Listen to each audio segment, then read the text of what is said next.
This is a case study on a 2019 Ram 1500. Customer complaint, intermittent click and no crank. This is a lead acid battery failure that is not usually seen.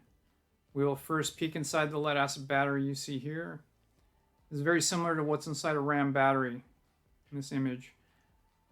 There are what we call cells, and in these cells we have plates. And these plates are coated with lead and use a chemical reaction via sulfuric acid and water, and a mixture of those two combined to create the power needed to start this truck. It doesn't store electricity. Battery is not holding electricity. It's a chemical reaction that releases electrons, and it goes from there. Some good videos on it. I'm not going to get into it. An interesting failure that's occurring though on these vehicles, such as 2019 Ram 1500, is the battery will test okay with a handheld tester at most parts stores. The only issue with testing with a handheld battery tester is that it's testing voltage and resistance to the battery, but it's not a real-world test because that's not how the vehicle's operating. A real-world test would test a battery when cranking. This is why dealers spend thousands of dollars on battery testers, because car companies aren't going to pay a claim unless that battery is bad.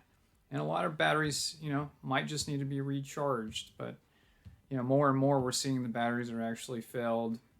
It's getting to be more of a problem with failed batteries, and they're failing around at 3-year mark because of all of the electrical loads, I'm assuming, that are put on these batteries, and they're just having to work harder than they used to. Now, very quickly, we're looking at the picoscope reading. This vehicle was fine, pulled it in, started right up, and then seconds later, with the picoscope on it, try and start it again, and I've lost 2 whole volts.